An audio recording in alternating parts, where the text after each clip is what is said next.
नमस्कार, मैं हूं अमीश देवगन और आप देख रहे हैं इस समय देश की सबसे बड़ी बहस आर पार।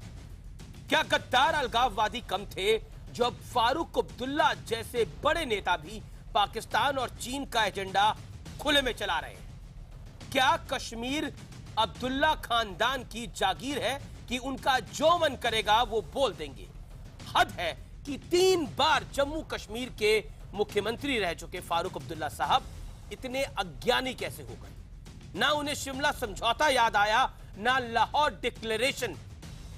लेकिन आज हम फारूक अब्दुल्ला को उनका इतिहास और भूगोल दोनों याद दिलाएंगे। पर इसी बीच राहुल गांधी ने मोदी सरकार पर बड़ा प्रहार कर दिया है। राहुल गांधी कह रहे हैं कि मोदी सरकार की नीतियों के चलते कश्मीर में आग लगी है, लेकिन हम कहते हैं कि चंद नेता अपनी सियासत चमकाने के लिए कश्मीर की आग में घी क्यों डाल रहे हैं। और आज तथ्यों के आधार पर आर पार में हम ये बात साबित करके दिखाएंगे।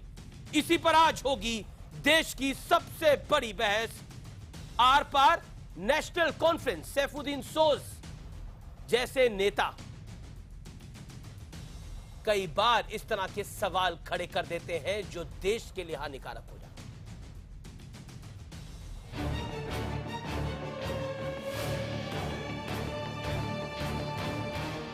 कश्मीर पर आज 2 बड़े बयान आए। पहले जम्मू कश्मीर के मुख्यमंत्री रह चुके फारूक अब्दुल्ला बोले कि कश्मीर पर बातचीत में तीसरा देश भी शामिल हो। युद्ध नहीं कर सकते हैं, उनके पास भी एटम बम है, आपके पास भी एटम बम है, कितनों को मरवाएंगे आप? ये रास्ता नहीं है, रास्ता बातचीत का है। आप ये कहते हैं ना तीसरी पार्टी। ट्रंप ने खुद कहा कि I want to settle Kashmir problem, हमने थोड़ा कहा उससे। चीन ने कहा अभी कि I want to mediate in Kashmir. आखिर ये कौन सी सियासी चाल है जो फारूक अब्दुल्ला पाकिस्तान की जबान बोलने लगे हैं? खैर, इस बयान पर फारूक की चौतरफा फजीहत हो गई। जो कहा जा रहा है कि चाइना से, पाकिस्तान से, इन लोगों से कश्मीर का डिस्कशन होना चाहिए, मेरी राय है कि Kashmir is India and India is Kashmir. और ये हमारा इंटरनल मैटर है, ये हमारा इंटरनल बिजनेस है और इसमें किसी का कुछ लेना देना नहीं है। ये मैं बिल्कुल नहीं मानूंगा। उनको तीसरा देश जाना है तो जा सकते हैं। शायद फारूक अब्दुल्ला जैसे नेता अपनी सियासत चमकाने में ये भूल जाते हैं कि डोकलाम में भारत और चीन की सीमा आमने सामने खड़ी है। This is our area. This is our area. And you are doing recce, patrolling your area. So many people, only 10 people can do. फिर भी फारूक साहब को चीन अपना दोस्त लगता है। लेकिन इसी बीच राहुल गांधी का भी बड़ा बयान सामने आया।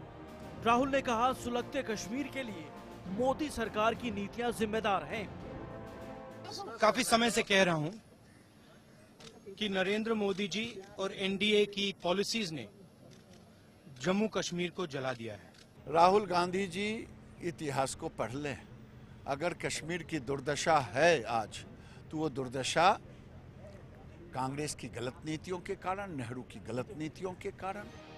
हालांकि खुद राहुल गांधी की पार्टी के बड़े नेता सैफुद्दीन सोज आतंकी बुरहान पर क्या राय रखते हैं, आप भी सुन लीजिए। देखिए, मेरे बस में होता मैं कहता कि बुरहान वानी को जिंदा रहना चाहिए, ताकि मैं डायलॉग करता उनके साथ और मैं समझाता उनको कि कश्मीर हिंदुस्तान और पाकिस्तान की दोस्ती का एक बड़ा अच्छा मजबूत पुल बन सकता है और वो भी उसमें काम आते। तो सवाल यही है कि क्या कुछ नेता सिर्फ और सिर्फ सियासत के लिए कश्मीर की आग में घी डाल रहे हैं, पाकिस्तान के सुर में सुर मिला रहे हैं? आज इसी पर होगी देश की सबसे बड़ी बहस आर पार। और अब फारूक अब्दुल्ला की पाक परस्ती का विश्लेषण सुनिए।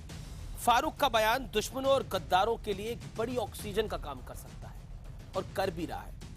तीसरे पक्ष की बात का मतलब पाकिस्तान का खुले तौर पर एजेंडा चलाना है। यह बहुत सरल विश्लेषण है, इसका कोई भी आम आदमी इसको बता देगा। इसके बाद फारूक का बयान सैनिकों की शहादत का एक बड़ा अपमान भी है, इसमें भी कोई तराई नहीं है। कश्मीर पर आपस में नहीं दुश्मनों से लड़ना है। हमारी नीति शुरू से एक रही है, चाहे वो कांग्रेस की सरकार हो, चाहे वो बीजेपी की सरकार हो, कि हम कश्मीर में तीसरे पक्ष की मध्यस्थता बर्दाश्त नहीं करेंगे, चाहे कोई भी हो। इसके बाद कश्मीर की आग कुछ नेताओं के बड़े स्वार्थ का नतीजा है।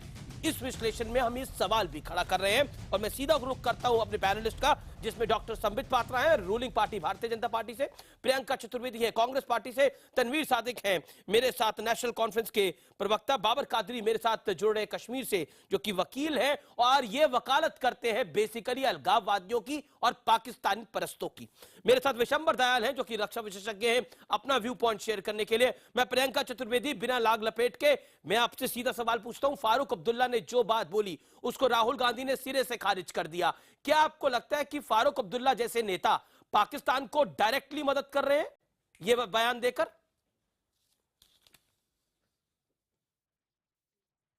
नहीं, हमारी जो पार्टी की राय है और जो पार्टी का स्टैंड है वो हमने बहुत स्पष्ट कर दिया है और हमारे वाइस प्रेसिडेंट ने खुद ने आकर कहा है कि कश्मीर इंडिया है, इंडिया कश्मीर है और कोई भी तीसरी पार्टी इसमें शामिल नहीं हो सकती है। ये हमारा अंदरूनी मामला है। और रही बात शिमला अकॉर्ड की, हम बात कर लें तो शिमला अकॉर्ड भी हमारे कार्यकाल में ही साइन हुआ था, तो इसमें तो कोई दो राय ही नहीं है कि किसी तीसरे पक्ष का या तो हम सुनेंगे या उनकी दलील हम कश्मीर मेरा के सवाल है, पे क्या फारूक होने अब्दुल्ला देंगे। जैसे नेता पाकिस्तान को मदद कर रहे हैं? मुझे कांग्रेस की लाइन भली भांति पता है, लेकिन मेरा सवाल उससे आगे बढ़कर है। इसका जवाब नहीं, इसका जवाब तो नेशनल कॉन्फ्रेंस की जिम्मेदारी होती है कि वो इसकी जवाबदेही लें। और ये भी ध्यान रखना चाहिए कि फारूक अब्दुल्ला वहाँ के मुख्यमंत्री रह चुके हैं, उमर अब्दुल्ला वहाँ के मुख्यमंत्री रह चुके हैं और इस माहौल में इस तरीके की टिप्पणी करना कितना मैं कहूँगी कश्मीर के लिए मददगार साबित होता है, इस पे भी ध्यान रखना बहुत जरूरी है। कश्मीर के लिए या पाकिस्तान के लिए? ठीक है, मैं संबित पात्रा को रुख करता हूं। मोहम्मद साहब ने अपनी एक सेकंड मैं कंप्लीट कर लूं? मैं कंप्लीट कर लूं? हाँ, तो जब मुफ्ती मोहम्मद सईद प्रधानमंत्री मोदी के सामने उनकी जब स्वेरिंग इन सेरेमनी हुई थी और वो मुख्यमंत्री का भार संभाल रहे थे, तो उस समय उन्होंने भी पाकिस्तान को धन्यवाद कहा था, उन्होंने अलगाववादियों को धन्यवाद कहा था, उन्होंने बहुत सारे ऐसे ठीक है, मतलब मुफ्ती मोहम्मद सईद अब इस दुनिया में नहीं रहे, आप फारूक अब्दुल्ला के आज के बयान को उस बयान से कंपेयर करना चाहती है। ठीक है, आपने अपनी टिप्पणी करी, आप स्वतंत्र है अपनी राय रखने के लिए, लेकिन मुझे अपने सवाल का जवाब नहीं मिला। मैं डॉक्टर संबित पात्रा आपका रुख करता हूं। आप मुझे पता है फारूक अब्दुल्ला को क्रिटिसाइज करेंगे, लेकिन मेरा सवाल थोड़ा अलग है। मेरा सवाल बहुत सीधा है और राहुल गांधी ने जो आज मोदी सरकार की कश्मीर नीति पे हल्ला बोला है उस पर आपकी पहली टिप्पणी क्या है? पहले तो ये दीजिए, क्या मोदी सरकार की खराब नीतियों की वजह से इतना बुरा हाल हो रहा है जो राहुल गांधी बोल रहे हैं? जवाब देखिए, पहली बात है, जहां तक राहुल गांधी जी का सवाल है, चाहे राहुल गांधी जी हो या फारूक अब्दुल्ला हो, ये एक ही जो कहते हैं कोएलिशन के हिस्सेदार हैं। राहुल गांधी ने क्रिटिसाइज करा फारूक अब्दुल्ला, वो मैं आऊंगा उस पर भी। देखिए, जहां ये सब एक कोएलिशन के हिस्सेदार हैं और अमूमन 19-20 करके एक ही विषय को अपने अपने तरीके से रखते हैं। जहां तक क्या मोदी जी के नीतियों के कारण कश्मीर की यह हालत है, मोदी जी प्रधानमंत्री कब बने? 2014 में मोदी जी प्रधानमंत्री बने, उससे पहले गुजरात के मुख्यमंत्री थे। स्वाभाविक रूप से कश्मीर की परिस्थिति कब बिगड़ी? कश्मीर की परिस्थिति कोई 2014 के पश्चात 2015-16 में नहीं बिगड़ गई। कश्मीर की परिस्थिति 80 के दशक से चली आ रही है और अब लगभग 30 वर्षों से कश्मीर में जो परिस्थिति है वो हम सब जानते हैं। आप प्रेजेंट की बात करें, राहुल गांधी के बयान पर आप क्या कहते हैं? वही बात, मैं तो यही प्रेजेंट पर ही बात कर रहा हूं। किसके पॉलिसी के कारण बिगड़ी भैया? 30 वर्षों तक यही फारूक अब्दुल्ला, यही राहुल गांधी अर्थात उनकी पार्टी, यही तो सत्ता संभाल रहे थे। यही फारूक अब्दुल्ला के पिताजी, उनके बेटे, यही लोग सत्ता संभाल रहे थे। तो किसकी पॉलिसी के कारण आज, नहीं सुनिए एक बात सुनिए, ये आज जो मुख्यतः हम देख रहे हैं, ये सेपरेटिज्म को मेन स्ट्रीम में लाना। देखिए, एक तो सेपरेटिस्ट है, एक कुछ ऐसे पॉलिटिशियन है जो अलगाववाद को मुख्य धारा में ला रहे हैं। फारूक अब्दुल्ला वही व्यक्ति है जिन्होंने कहा था पीओके क्या तुम्हारे बाप का है? फारूक अब्दुल्ला अगर सुन रहे हैं, या तो उनके प्रवक्ता जाके अभी इस शो के बाद फारूक अब्दुल्ला का कह दें कि हां, पीओके हमारे बाप का है, आपको भले ना लगता हो मगर हम अपनी संपत्ति लेके छोड़ेंगे। और मुझे तो लगता है हमें पाकिस्तानियों की क्या जरूरत है, भर भर के यहां बैठे हुए हैं। ओके, प्रियंका चतुर्वेदी और रिस्पॉन्ड पर। Priyanka Chaturvedi, all said and done, देखिए कश्मीर की आग के अंदर फारूक अब्दुल्ला जैसे नेता अपना घी डाल रहे हैं और अपना हाथ सेक रहे हैं, क्या आपको नहीं लगता?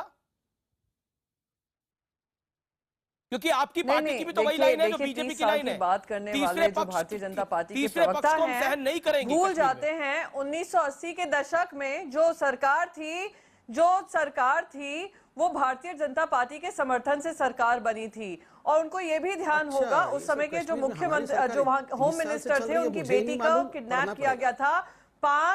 पांच आतंकी जो रिहा किए गए थे, उनको रिहा करने के लिए इनकी सरकार ने, जिनका समर्थन भारतीय जनता पार्टी का समर्थन था, तब किया था। ये भूल जाते हैं मसूद अजहर की बात को यूनाइटेड नेशंस में करते हैं। 2010 में इस लतीफ को जिसने पठानकोट में आक्रमण किया, गुडविल जेस्चर में कांग्रेस ने छोड़ा था। और जो 5 आतंकवादी की आप बात कर रहे हैं, उनके लिए तो सोनिया जी गिड़गिड़ा रही थी और पार्टी मीटिंग में कह रही थी कि अटल बिहारी वाजपेयी जी तो विवाहित नहीं है, वो परिवार को क्या जाने, 200 लोग बंधक बनाए हुए हैं एक फ्लाइट के अंदर, तो छोड़ दीजिए। तो उस बैठक में सोनिया जी भी मौजूद थी। तकलीफ है, क्यों आप बीच में क्यों बोल रहे हैं? सच्चाई सुनने में तकलीफ होती है। मुझे तो पता ही नहीं था कि 30 साल से हमारी सत्ता चल रही कश्मीर में, तो मैं थोड़ा सा अति प्रसन्न हो गया ये जानकर कि 30 साल से हम लोग वहां सत्ता में थे। समर्थन की वाली सरकार से हुई है। और हमारे पिछले 10 साल के कार्यकाल में जो कश्मीर में सबसे कम दुर्घटनाएं हुई, जो सबसे कम वारदातें हुई है, वो हमारे कार्यकाल में हुई है। टूरिज्म हमारे कार्यकाल में बढ़ा। ये जो आतंकी हमले हमारे कार्यकाल में कम हुए। और आपके 30 साल के कार्यकाल में हमने देखा है किस तरीके से ना ही कोई नीति, ना ही कोई सोच और ना ही कोई समझ, ना कोई सूझबूझ। प्रियंका, तो क्या सोच होनी चाहिए पाकिस्तान के ऊपर? क्या सोच होनी चाहिए? फारूक अब्दुल्ला की राय को मान लिया जाए, चीन की मध्यस्थता, अमेरिका की मध्यस्थता बर्दाश्त कर ली जाए, क्या नीति होनी चाहिए पाकिस्तान के ऊपर? बताइए आप मुझे, कश्मीर पर हमारी नीति क्या होनी चाहिए? प्रियंका, आज आप इस देश को बताइए, कश्मीर पर हमारी नीति क्या होनी चाहिए? जो फारूक अब्दुल्ला साहब कह रहे हैं, क्या वो नीति हो जाए, अपना ली जाए? 10 सेकंड में बताइए, हाँ या ना? मैंने तो आपको अभी बता दिया कि हमारे वाइस प्रेसिडेंट ने क्या कहा है इस मुद्दे को लेकर, कि कोई भी तीसरा मुल्क या कोई भी तीसरी पार्टी कश्मीर के अंदर कोई बातें नहीं कर सकता है, ना ही उनकी कोई उनके अधिकार क्षेत्र बनता है कि इसमें आकर बीच में बोले। वो हमारा अंदरूनी मामला है। आप कह रही है अंदरूनी मामला है, लेकिन आप फारूक अब्दुल्ला को क्रिटिसाइज नहीं कर रही। आप कह रही है अंदरूनी मामला है, लेकिन क्रिटिसाइज नहीं करेंगी क्योंकि आपके अलायंस पार्टनर है। I can very well understand your compulsion on this ma'am. Okay, मैं सीधा रुख करता हूं विशंबर दयाल का। विशंबर दयाल, फारूक अब्दुल्ला ने जो बयान दिया, फारूक अब्दुल्ला के बयान के अंदर 2 चीजें बहुत साफ है कि एक, मध्यस्थता करवा ले, क्योंकि पाकिस्तान के पास भी न्यूक्लियर बम है, हमारे पास भी बम है, तो इस वॉर से क्या निकलेगा? देखिए, हमारा देश शांति पसंद देश है, जंग नहीं लड़ना चाहता हमारा मुल्क, लेकिन हमारे घर में घुसकर हमारे लोगों को अगर मारा जाएगा, हमारी सेना को अगर टारगेट किया जाएगा, हमारे आम नागरिकों को टारगेट किया जाएगा, तो चुपचाप बैठने का काम भी नहीं हम कर सकते। और क्या तीसरे देश की मध्यस्थता लेकर भारत की जो सदियों से लाइन चली आई है, उस लाइन को बदला जा सकता है? और कांग्रेस के एक और वरिष्ठ नेता हैं, मैं जिनका नाम लेना चाहता हूं, कोट करना चाहता हूं, सैफुद्दीन सोज साहब तो ये भी कहते हैं कि मैं बुरहान वानी जैसे लोगों को जिंदा रखता, उनको पुल की तरह इस्तेमाल करता और कश्मीर पर पाकिस्तान से बुरहान वानी के थ्रू बात कर लेता। क्या कहेंगे? हमें पाकिस्तानियों की जरूरत है, हमें दुश्मनों की जरूरत है इस मुल्क के अंदर? देखिए, मैं एक चीज स्पष्ट करना चाहता हूं कि मैं किसी पॉलिटिकल पार्टी का वो नहीं, लेकिन एक सैनिक के नाते एक बात बोलना चाहता हूं। जी बोलिए। कि जो आज फारूक अब्दुल्ला जी ने जो स्टेटमेंट दी है, एक एक्स चीफ मिनिस्टर ने जो स्टेटमेंट दी है, मैं समझता हूं हर भारतीय को उसकी निंदा करनी चाहिए। पहली बार कश्मीर के मुद्दे पर तीसरी पार्टी होनी चाहिए, मतलब यूएन होना चाहिए, अमेरिका होना चाहिए। काफी गुमराह लोगों ने बोला चाइना होना चाहिए, चाइना से हमारे सैनिक लड़ रहे हैं, दो लेकिन चाइना को लाना आज के दिन इस माहौल में, मैं समझता हूं साहब ये बहुत निंदनीय है। पहली बात देखिए जी, पहली बात ये सबसे निंदनीय विषय है, क्योंकि मैं यही कहना चाहता हूं हमारे पॉलिटिकल सब एनालिस्ट को कि ये बात दूर तक जाएगी, क्योंकि फारूक अब्दुल्ला ने बोली है। अगर ये बात कोई भी लीडर जम्मू, देखिए फारूक अब्दुल्ला की जम्मू एंड कश्मीर के अंदर, देखिए फारूक अब्दुल्ला की, शेख अब्दुल्ला की, उमर अब्दुल्ला की और कश्मीर के अंदर इंटरनेशनल जैसे लोग देखते हैं। ठीक है, बाबर कादरी, आपको मेरी आवाज मिल रही है? बाबर कादरी, हाँ, बाबर कादरी, जो फारूक अब्दुल्ला ने बात कही, वो पते की बात गई, तीसरे देश की मध्यस्थता होनी चाहिए कश्मीर के अंदर, चाइना को इंटरवीन करना चाहिए कश्मीर के अंदर, सही बात कही कि गलत बात कही? ये फारूक अब्दुल्ला नहीं कह रहा है। जब जब हिंदुस्तान को जरूरत पड़ी है किसी इस मसले से निकलने के लिए या फायदा उठाने के लिए, तब तब आप लोग ने अप्रोच किया। 1947 में आप देखिए यूनाइटेड नेशंस में कौन गया? आप मैं फारूक अब्दुल्ला की बात कर रहा हूं, 1947 में जाने की बात नहीं कर रहा। अगर आप 62 के बाद आप देखिए जितनी बार भी हिंदुस्तान मुश्किल में था तो अब तक नहीं, मैं वही कह रहा हूं फारूक अब्दुल्ला साहब ने आपको अच्छी एडवाइस दी है कि ये जो थर्ड वर्ल्ड कंट्रीज की माइंडसेट जो है ना, ये गुलामाना है, स्लेवरी, ये स्लेव माइंडसेट है और हमें मास्टर्स के पास ही जाना पड़ता है, फिर हमें मसला ये यहाँ पे सुलझाएगा। चलिए योगा की भी बात करेंगे, चाइनीज खाने की भी बात करेंगे, लेकिन एक ब्रेक लेता हूं। अच्छा, ये हमें बोल रही थी। मैं ब्रेक लेता हूं। मैं ब्रेक लेता हूं। ब्रदर के साथ कुछ मैं ब्रेक लेता हूं, लेकिन ब्रेक के बाद फारूक अब्दुल्ला साहब पर एक बड़ा खुलासा मेरे पास है, जिसको मैंने अपने पास रखा हुआ है। लिफाफे को बंद करता हूं और ब्रेक के बाद इस लिफाफे को पूरी तरह से खोलूंगा और बताऊंगा फारूक अब्दुल्ला साहब असल में क्या सोचते थे। ब्रेक के बाद आप आर पार जरूर देखेगा, क्योंकि देश हित में यह सबसे बड़ी बहस है।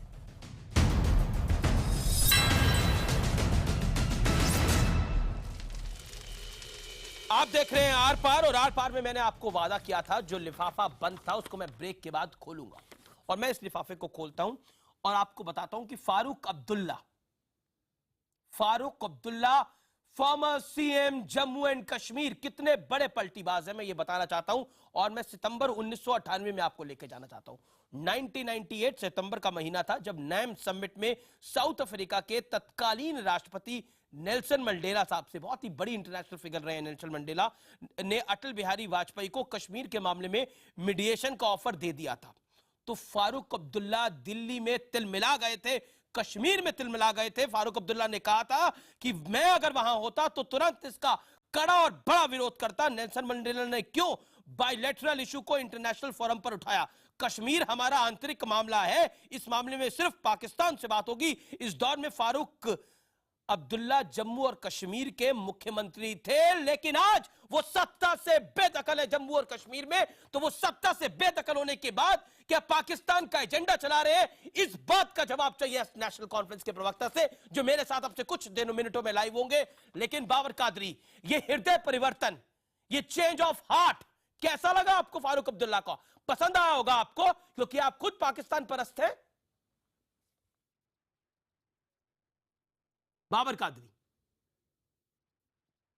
देखिए मसला ये नहीं है कि फारूक अब्दुल्ला साहब हिंदुस्तान परस्त है या ऑटोनॉमी परस्त है या मैं पाकिस्तान परस्त हूँ। ये परस्ती की बात आप छोड़ दें, मैं रियल पॉलिटी की बात आपको बताता हूँ कि जब जब हिंदुस्तान मुसीबत में फंसता जा रहा है, जब भी हिंदुस्तान कश्मीर में फंसा है, तब तब ये USSR, China, European union different places पे गया है कि हमें हमारी जान बख्श दे। 99 में किसने आपको बचाया? ताशकंद में मसला क्यों आपने उठाया था?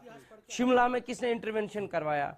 ये सब आपको बेसिकली कश्मीरी हिस्ट्री ही पता ही नहीं है, कश्मीर की हिस्ट्री के बारे में आपको कुछ पता नहीं है, तभी तो आप उछल रहे हैं। बिल्कुल उछल नहीं रहे हैं, किसी की सरकार हाथ जोड़ के नहीं गए हम लोग, कोई नहीं गया, हम कहीं नहीं गए, हम कहीं नहीं गए। ये देश के लिए आपको अमेरिकन ने ऑफर किया है, अरे बाबर साहब, बाबर कादरी साहब, even Iran has offered, China has offered, you are stubborn. Vishambar Dayal, एक minute, Vishambar Dayal, react to this man now. हमारे मुल्क ने हाथ जोड़े थे किसी के आगे? बाबर कादरी साहब, ये देश कभी भी हाथ जोड़ के कहीं नहीं गया, और अगर ये देश आया था सन 47 में तो उन कबीलों के खिलाफ आया था अपने नागरिकों को बचाने। कश्मीर जिस दिन महाराजा ने एक्सेशन डॉक्यूमेंट साइन किया, उस दिन से कश्मीर इस देश की सरजमी है, और अपने लोगों की हिफाजत करना, अपने देश के गंग की हिफाजत करना, हमें किसी से भीख नहीं मांगनी। आप कैसी गलत बातें करते हो? अरे 1972 में 71 में हम किसी के पास गए थे? हमने बांग्लादेश आजाद कर दिया। पाकिस्तान को समझ में नहीं आ रहा था जिस तरह से हमने पाकिस्तान में अटैक बना रखा था, वेस्टर्न पाकिस्तान में। पाकिस्तान गए 99 में, किसमें? कारगिल में कौन गया? हमने पाकिस्तान के उन लोगों को वहां से खदेड़ को भेज दिया। आप लोग झूठी बातों का सहारा लेके इस देश में, इस देश के नागरिक होते हुए मैं हमेशा बार बार ये कहता हूं, ऐसे प्रोपेगेंडा करते हैं कि शर्म आती है। ये देश ने कभी किसी का सहारा नहीं लिया। आप हिंदुस्तान तोड़ने निकले हैं क्योंकि हम हिंदुस्तान नहीं, अरे भूल जाओ, हिंदुस्तान नहीं टूटेगा। आप कश्मीर को हिंदुस्तान का आप कौन है साहब? एक टेलीविजन पे बैठा दिया किसी ने। मैं कहता हूं कश्मीर हिंदुस्तान नहीं टूटेगा। हिंदुस्तान तोड़ने क्या सोच रखा है? हम तो सिर्फ ये कह रहे हैं, आप जैसे 2-3 लोगों के गीदड़ भपकी से हिंदुस्तान टूट जाएगा। और अरे जिस देश का खाते हो उसके लिए ऐसा प्रयोग करते हो शब्द। हिंदुस्तान तोड़ने निकले हैं आप लोग, प्रयास कर रहे हैं तोड़ने के लिए पत्थरबाजी के सहारे, अलगाववादी के सहारे, आतंकवादियों के सहारे। मगर ये हिंदुस्तान ना तो टूटने वाला है और ना हिंदुस्तान आप लोग जैसे अलगाववादियों को छोड़ने वाला है। मुझे अभी तक हमारे लीडर्स ने स्टेट्समैनशिप दिखाई, उसका फायदा पाकिस्तान जैसे चुट्टा देश हिंदू मुसलमान कहां से आ गया? इस बीच में हिंदू मुसलमान कहां से आ गया? बाबर कादरी, आप इस डिबेट को निचले लेवल पर लेके जाना चाहते हैं, इसमें हिंदू मुसलमान आप हिंदू मुसलमान के लेवल पे जाना चाहते हैं। और मैं बहुत कैटेगोरिकली आपको और आपके समर्थकों को बता दूं, नहीं ना कांग्रेस की सरकार ने, ना भारतीय जनता पार्टी की सरकार ने, ना किसी सरकार ने किसी के आगे हाथ फैलाया कश्मीर के समझौते के लिए। हमारे मुल्क की लाइन एक रही है और एक रहेगी। बाबर कादरी, तुम हमारे देश में रहते हो लेकिन पाकिस्तान का गाते हो। सच बात यह है। मैं सीधा तनवीर सादिक का रुख करता हूं, मेरे साथ मौजूद है इस समय तनवीर सादिक। रणवीर सादिक साहब, आज आप देर से आए, आपकी कमी बहुत महसूस हो रही थी। क्यों नहीं हो आप बार मुझे समझाना पड़ता है। आप अपना कॉन्स्टिट्यूशन पढ़ो। बाबर कादरी, मुझे अपना संविधान पता है। Hindustan is minus Jammu and Kashmir. कमाल है।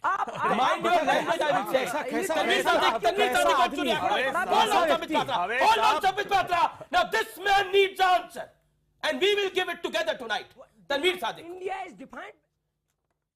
बाबर कादरी, प्लीज, मैं उस शब्द का इस्तेमाल नहीं करना चाहता तो डिबेट में मैं नहीं करता कभी। बाबर कादरी और audio is down right now. मैं रुक करता हूं तनवीर सादिक का। तनवीर सादिक, मैं आपसे जानना चाहता हूं, तीसरे मुल्क की मध्यस्थता चाहते हैं आप कश्मीर वाले मुद्दे के अंदर। आपके नेता, सर्वोच्च नेता फारूक अब्दुल्ला ने यही बयान दिया। क्या मायने निकाले जाएं इसके? क्या जो पाकिस्तान और चाइना चाहता है वही फारूक अब्दुल्ला चाह रहे हैं, और जो बाबर कादरी जैसे गद्दार चाहते हैं? अमीश, आपने डॉक्टर फारूक अब्दुल्ला साहब का शायद बयान पूरे से सुना नहीं। उनने कहीं मीडिएशन की बात नहीं की है। उनने कहा है कि पाकिस्तान के पास एटम बम है, हिंदुस्तान के पास भी एटम बम है। वॉर एक सॉल्यूशन नहीं है। उनने ये कहा कि जब ट्रंप ये कहता है कि मैं मीडिएट कर सकता हूं, उसी तरह उसने कहा कि चाइना कहता है। उसने ये कभी नहीं कहा कि मैं कह रहा हूं कि चाइना और यूएस को बीच में लाएं। उनने कहा कि अगर कोई भी हिंदुस्तान का दोस्त हो जो फैसिलिटेट करे बिल्कुल किसी डायलॉग प्रोसेस में, उसमें कोई प्रॉब्लम नहीं। There is a difference. देखिए Amish, there is a difference. Diplomacy में फैसिलिटेशन क्या होता है? फैसिलिटेशन हो, डिप्लोमेसी में फैसिलिटेशन क्या होता है? फैसिलिटेशन का अर्थ होता है कि उसको घुसने देना, थर्ड पार्टी की मदद लेना, थर्ड पार्टी इंटरवेंशन, यही तो फैसिलिटेशन है। बात तो सुनिए ना। नहीं, कैसे सुन लिया? आप बोल रहे हैं पूरा सुनिए, फिर आप खुद ही आके आप बोल रहे हैं कि फैसिलिटेशन के बोला। से बात कर रहा हूं मैं, आप प्यार से बात सुनिए। नहीं, क्यों सुने? गलत बात क्यों सुने? पहले आप माफी मांग लीजिए फैसिलिटेशन के लिए। Decency to listen to what I'm saying. Why should we listen to all kinds of don't because you are deaf. You don't want to listen to what we are saying. आज एक छोटा लड़का मारा गया. There is a young boy who was killed today. हम इसी चीज को रुकाना चाहते हैं। मैं नहीं हूँ, आप अपनी अंतरात्मा खो चुके हैं। जब सत्ता में आने के लिए अलगाववादियों के और पाकिस्तानियों के हाथ दिख चुके हैं आप। वो सड़ा हुआ हम डेफ नहीं है कोई, हमने सबने सुना। फारूक अब्दुल्ला ने क्या कहा है? Why don't you understand? आपको हिंदी तो अच्छी आती है। अगर नहीं, मुझे कुछ नहीं आता है भैया, मुझे सिर्फ देशभक्ति आती है। लैंग्वेज को छोड़ दीजिए, भाषा को छोड़ दीजिए। बताइए आपकी अंतरात्मा क्यों मर गई है? क्यों मर गई है आपकी अंतरात्मा? There is a person killed today. Please understand. नहीं, मतलब चाइना को बुला के ले आए। दो चीजों को मिलाने की जरूरत नहीं है। सवाल बहुत सीधा है। फारूक अब्दुल्ला ने डायरेक्टली बोला कि चाइना या अमेरिका इनमें से कोई मदद नहीं करते। हमें अपने दोस्तों की मदद लेनी चाहिए। मतलब क्या है? नहीं, मैं आपको Listen to this Samit Patra. बहुत सुन लिया इनका। क्यों बहुत सुन लिया? हमने बहुत सुन लिया फारूक अब्दुल्ला का। क्या चाइना हमारा दोस्त है? तनवीर, क्या चाइना हमारा दोस्त है? अमीश, करगिल वॉर में बिल क्लिंटन ने नवाज शरीफ को व्हाइट हाउस में बुलाया था, उसकी नवाज वजह शरीफ से को बुलाया होगा ना, इंडिया को विड्रॉ हुई थी। इंडिया ने तो जब दखल दिया था। वाजपेयी जी हाथ जोड़ के गया था, बाहर बोल के दिया था बिल क्लिंटन ने। नहीं, hold on, sir, नहीं, तनवीर सादिक, hold on, बाहर खड़ा कर दिया था। समझ पाता, रुकिए आप, नहीं रुकिए, तनवीर सादिक आप रुकिए, आप इतिहास को तोड़ मरोड़ को पेश कर रहे हैं, मुझे आपको रोकना होगा, मुझे आपको करेक्ट करना पड़ेगा। नवाज शरीफ को बुलाया नहीं गया था, नवाज शरीफ को बुलाया नहीं गया था, Tanvir Sadiq, listen to me, Nawaz Sharif को बुलाया नहीं गया था। और बाबर कादरी आप भी सुनिए, आप हाथ जोड़ने की बड़ी वकालत कर रहे थे ना, हाथ जोड़ के गया था नवाज शरीफ वहां पर, नवाज शरीफ हाथ जोड़ के गए थे और हाथ जोड़ के बोला था कि कृपया कर भारत को रोकिए, भारत पाकिस्तान के अंदर घुसाएगा अगर करगिल ऐसे ही चलता गया। और आप इतिहास की बात करते हैं तो मैं आपको 1998 में लेके जाना चाहता हूं। तनवीर सादिक, आपको फिर पता नहीं है? नहीं, मुझे सब कुछ पता है, मतलब पाकिस्तान हाथ जोड़ के नहीं गया था, आप उतारू हुए बताने के लिए कि भारत की सरकार हाथ जोड़ के गई थी। I am shocked, Tanvir Sadiq, I am shocked. देखिए, are you Indian? Are you Indian first? India और listen, I don't need a certificate from you. I don't need a certificate from you. You mind your language. You are a host, not BJP spokesperson. So don't dare to tell me that. नहीं, मैं ये कह रहा हूं, आप मुझे बताइए, India आप एंड सिलेक्टिव अप्रोच की बात कर रहे हैं, आपके बड़े नेता, आपके बड़े नेता पाकिस्तान के लिए खुले में बैटिंग कर रहे हो और आप मुझसे पूछ रहे हैं, सवाल भी मत पूछो, मेरा अधिकार भी नहीं है, धमकी दे रहे हैं, you don't dare, क्या करवाएंगे आप मेरा, क्या करवाएंगे तनवीर सादिक आप मेरा? Listen to what I am saying. I am not afraid of you, Tanveer Sadiq. I am saying और मैं डंके की चोट पे बात करता हूं. I am not afraid of you. I will ask you 10 times जो more. आप कर रहे हैं, अगर आपने सुनिए, अगर आपने मुझे बुलाया है तो मेरा पॉइंट ऑफ व्यू तो लीजिए। मैं कह रहा हूं हिंदुस्तान और पाकिस्तान बात नहीं कर रहा एक दूसरे के साथ, उसी की वजह से यहाँ एस्केलेट हुआ है। टू डी-एस्केलेट हिंदुस्तान और पाकिस्तान बात नहीं कर रहा है, इसलिए आतंकवाद हो रहा है। ये किस प्रकार, मतलब पाकिस्तान को आपकी भक्ति, इस प्रकार की भक्ति, छोटे बच्चे मारे जा रहे हैं, मतलब हम जाके प्लीड करें पाकिस्तान, हे पाकिस्तान हमें बख्श दो, हे पाकिस्तान। दिसंबर तैयार कुछ कहना चाहते हैं, प्रियंका चतुर्वेदी कुछ कहना चाहती है, एक सेकंड तो वेलकम किया स्टेटमेंट। तनवीर सादिक पीडीपी वालों से पहले पूछिए। तनवीर सादिक नहीं जानता हूं भैया, कोई बातचीत नहीं होगी जब तक कि टॉक एंड टेरर एक साथ नहीं चल सकते। पीडीपी का भी, बीजेपी का भी और हम सब का, हिंदुस्तानियों का एक ही स्टैंड है, टॉक एंड टेरर, आतंकवाद और बातचीत एक साथ नहीं हो सकते। नहीं हूँ पाकिस्तान के साथ बातचीत होनी चाहिए। तनवीर न्यूट्रल आदमी है, बिल्कुल आदमी नहीं। तनवीर, क्या चाइना हमारा दोस्त है?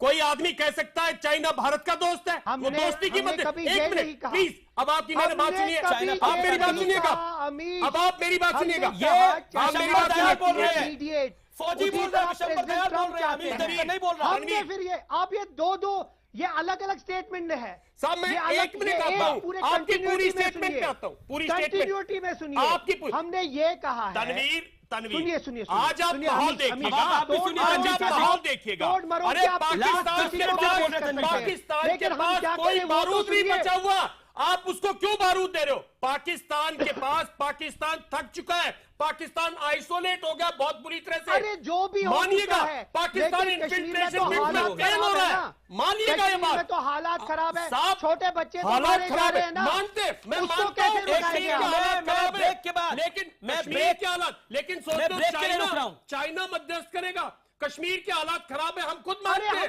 कब ये हमारी फौज चाइना से लड़ रही है बॉर्डर पे, क्या चाइना को दोस्त बना रहे हैं? राहुल गांधी ने तो देश के साथ दिया ना, अरे राहुल गांधी ने बोला तो जो सरकार की लाइन है वो मेरी लाइन है। अरे ये Sambit Patra is a lost man. अरे आप अरे भाई का भी बोल रहे हैं, हमने लिए बहुत कुछ किया है मेरे भाई। अरे सत्ता लॉस्ट हो गई तो देश को बेच दोगे? अरे हम लॉस्ट हो सकते हैं भैया, मुझे ब्रेक के लिए रुकना पड़ेगा। प्रियंका चतुर्वेदी मैं आपके पास आना चाह रहा था, लेकिन डिबेट इतनी हीटेड हो गई जिस मुद्दे के ऊपर मैं आपके पास नहीं आया। मैं ब्रेक के बाद आपके पास आऊंगा और मेरा सवाल 1998 में क्या बोला था फारूक अब्दुल्ला ने, वो सवाल तनवीर सादिक से अभी बाकी है और तनवीर सादिक मैं ब्रेक के बाद आपसे वो सवाल पूछूंगा। छोटे से अंतराल के बाद मैं वापस आ रहा हूं और आप देखते रहिए आर पार, क्योंकि जब देश में ऐसे लोग हों तो दुश्मनों की क्या जरूरत है।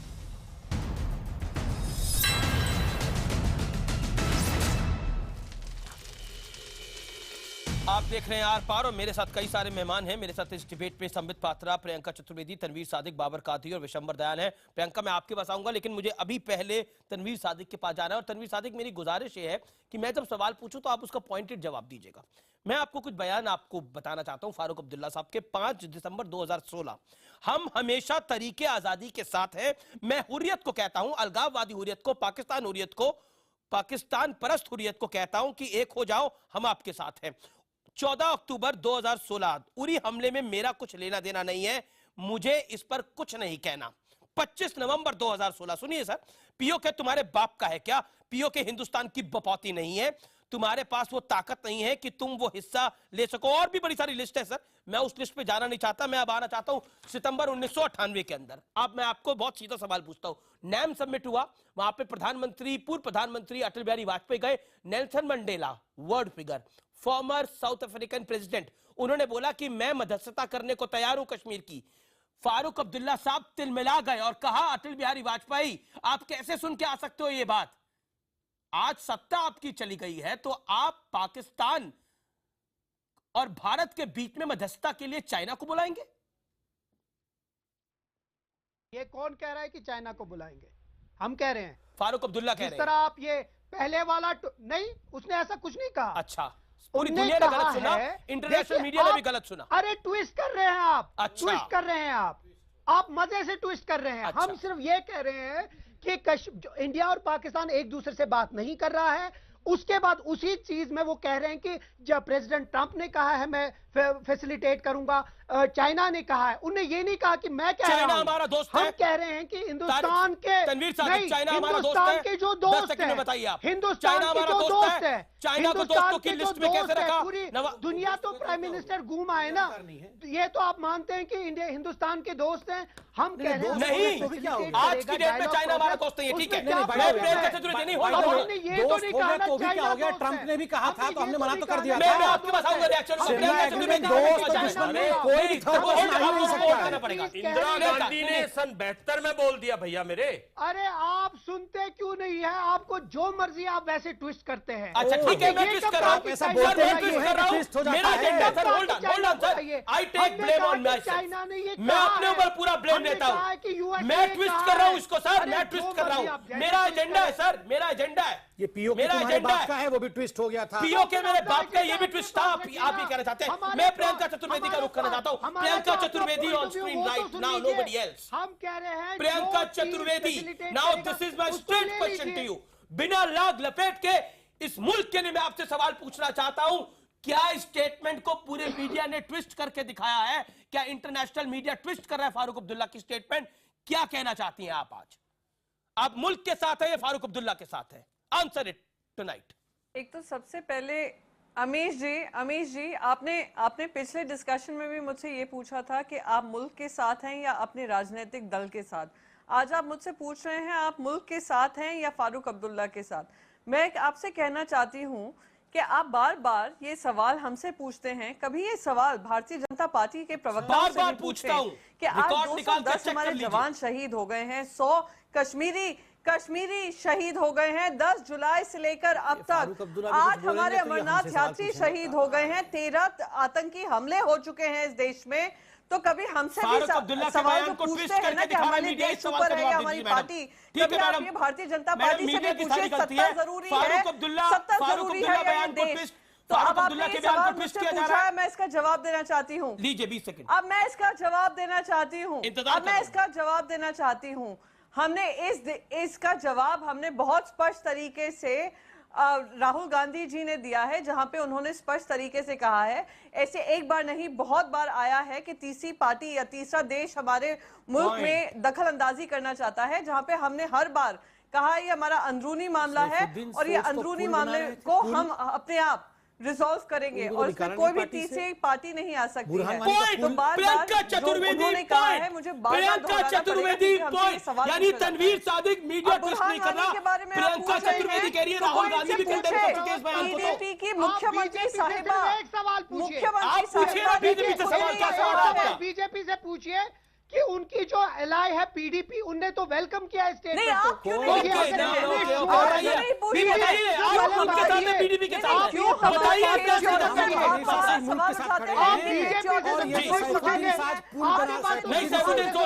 पीडीपी के साथ मुल्क के साथ मैंने कोई बयान नहीं देखा है जिसमें कहीं महबूबा मुफ्ती ने कहा हो हम जाके पाकिस्तान पर बात करेंगे बीजेपी जैसा कहते हुए। Talks and terror can not exist together. आतंकवाद के साथ किसी प्रकार की समझौता नहीं। हमारा स्टैंड बड़ा क्लियर है। बुरहान वानी को लेकर ये पुल बना रहे थे। फारूक अब्दुल्ला ने भी ट्वीट किया था कि ये उमर अब्दुल्ला ने ट्वीट किया था बुरहान वानी बड़ा हीरो है और सैफुद्दीन सोज राहुल गांधी के कहने पर कहते हैं बुरहान वानी जिंदा होता तो मैं उसको गले से लगाता, थोड़ा सा पुल बनाता, पुल पे चल के मैं पाकिस्तान चला जाता। और ये हमसे क्या पूछ रहे हैं? अरे फारूक अब्दुल्ला ने कुछ स्टेटमेंट दिया है तो बीजेपी पे चढ़ाई क्यों कर रहे हैं? फारूक अब्दुल्ला से पूछिए ना। जो लोग स्वतंत्रता आजादी के समय पे हमारे साथ नहीं खड़े हुए, दोनों भाई बहन एक साथ मत बोलिए, मैं समझ नहीं पा रहा हूँ। अच्छा ये बात बताइए, हमारे ऊपर 1998 की बात का डब्बा बोल करके आप तनवीर सादिक, उन लोगों से तो सवाल सबसे पहले पूछा जाएगा। ठीक है, अरे आप सैफुद्दीन सोज का जवाब दीजिए, आप मणिशंकर अय्यर का जवाब दीजिए, आर्मी के चीफ सड़क के गुंडे हैं इसका जवाब दीजिए, खून की दलाली का जवाब दीजिए। अरे एक बयान दे देते हैं और पीछे बैठे बैठे जो काम करते हैं वो सब बोल नहीं सकते हैं। बार बार बात हो रही है, बार बार बात हो रही है। फारूक साहब भी ये बात कह रहे हैं। ठीक है Priyanka, you made your point. Priyanka you made your point. आपने उसी को अपना मुद्दा बनाया 2014 में, अब हम 2017 में आ चुके हैं, कुछ नहीं किया आप लोगों ने। कुछ नहीं किया। सर्जिकल स्ट्राइक कर लिया तो बोल रहे थे आर्मी झूठी है, सबूत कहां है? सर्जिकल स्ट्राइक कर लिया तो बोल रहे थे खून की दलाली है, बुरहान वानी को मार दिया तो बोला क्यों मार दिया? इसको तो पुल बनाना था, पुल कुछ नहीं किया बोल रहा है। 117 आतंकवादी मार दिए इसी साल में। Submit you made your point. Priyanka you made your point. मैं विशंबर दयाल साहब मेजर गोगोई ने जो किया तो इनके चिदंबरम और इनके राहुल गांधी क्रिटिसाइज कर रहे थे। मैं इस मुद्दे के ऊपर आऊंगा, लेकिन मैं विशंबर दयाल आपका रुख करता हूं। फारूक साहब जिसकी बात कर रहे हैं, पाकिस्तान के साथ मध्यस्थता की बात कर रहे हैं, बोले बातचीत करनी चाहिए। बातचीत तो हमने बार बार करी, कारगिल से पहले बातचीत नहीं हुई। प्रधानमंत्री क्या पाकिस्तान नहीं गए? प्रधानमंत्री नरेंद्र मोदी के पाकिस्तान नहीं गए? बातचीत तो हमने हर बार करी, लेकिन बदले में मिला क्या है? किस बातचीत करें, किससे बातचीत करें? हाफिज सईद से बातचीत करेंगे क्या वहां पर? अब देखिए, मैं एक सिंपल सी बात कहना चाहता हूं। पाकिस्तान से हम बातचीत ही नहीं, हमने पाकिस्तान के साथ पाकिस्तान को बहुत कुछ दान भी दिया है। हमने हर हिस्टोरिक पॉइंट्स पे देखिए, हमने अपना बड़प्पन कहो या अपने देश की जो उदारता है वो कहो, हमने निभाई। मैं आपसे सवाल पूछ रहा हूं, पाकिस्तान में बात किससे करी जाए? पाकिस्तान तमाम नेता कहते हैं बात करो, बात करो। किससे बात करें पाकिस्तान के अंदर? आप पाकिस्तान नेम वन पर्सन। आप पाकिस्तान से बात कर ही नहीं सकते, क्योंकि पाकिस्तान में जो बात करने का जो हक है वो सेना को है, आईएसआई का है। जो पाकिस्तान की पॉलिटिकल आज के दिन वो पार्टी है जो नवाज शरीफ साहब है, वो बात करने के काबिल नहीं है और पहले भी नहीं थे। जब भी आपने बात की है आपको धोखा मिला है। वहां से बात करने का माहौल बनाइए, हम कहते हैं पहले माहौल बनाइए। पहले आप कंप्लीट पाकिस्तान को न्यूट्रलाइज कीजिए और पाकिस्तान को उस स्टेज पर लाइए जब वो बात करने लायक हो। आज माहौल ठीक है। बाबर कादरी को मैं डिबेट में लेके आना चाहता हूं। बाबर कादरी, आप मुझे बताइए, आप तो आजाद कश्मीर की बात करते हैं, आप फौज वापस बुलाएं, बैरक्स में बुलाएं। अच्छा। आज आप ह्यूमन राइट्स वायलेशंस बंद करें, आप पॉलिटिकल प्रिजनर्स को बुलाएं। कल बाबरी मिलेंगे नहीं, आज फौज को वहां से हटा दीजिए। कादरी साहब आप मिलेंगे नहीं। अरे आपके घर में टेररिस्ट होगा और आपके गले पे बंदूक होगी। मेरे भाई बाबर, अगर जिस दिन वहां से सेना हटगी हजारों औरतों की बंदूक चाहते हैं।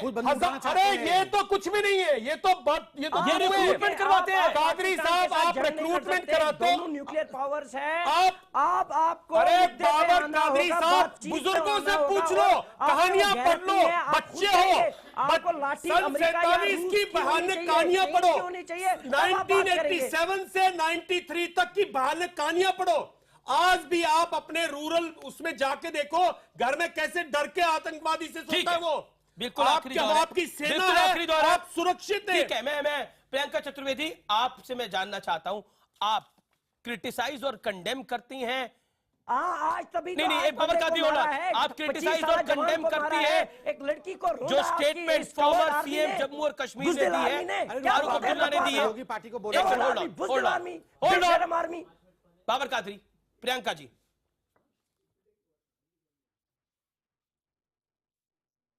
नहीं, आपको मुझसे सवाल पूछना पड़ेगा क्योंकि बीच में इतने लोग। मैं पूछ रहा हूं, आप आखिर में इस डिबेट पे कंडेम करती है जो स्टेटमेंट फारूक अब्दुल्ला ने दी है? 10 सेकंड आपके पास। कंडेम करना चाहती है उस स्टेटमेंट को? मैं हर ऐसा स्टेटमेंट कंडेम करती हूँ, वो मुफ्ती मोहम्मद सईद साहब का हो जो अब नहीं है इस दुनिया में, या महबूबा मुफ्ती का हो, या ठीक है, मतलब आप कहते हैं महबूबा मुफ्ती के स्टेटमेंट को भी कंडेम करती हूँ, लेकिन फारूक अब्दुल्ला के स्टेटमेंट पर फिर भी आप लाग लपेट करना चाहती है। चलिए, आपका अपना राइट है, लेकिन राहुल गांधी ने बहुत खुले तौर पर बोला कि तीसरे देश की मध्यस्थता बर्दाश्त नहीं होगी। और आज का निष्कर्ष यही है कि भारत सक्षम है कश्मीर का मुद्दा सुलझाने में, और सुलझा लेगा, अपने तरीके से सुलझा लेगा। फिलहाल आर पार में इतना ही। आप देखते रहिए न्यूज़ 18 इंडिया। नमस्कार।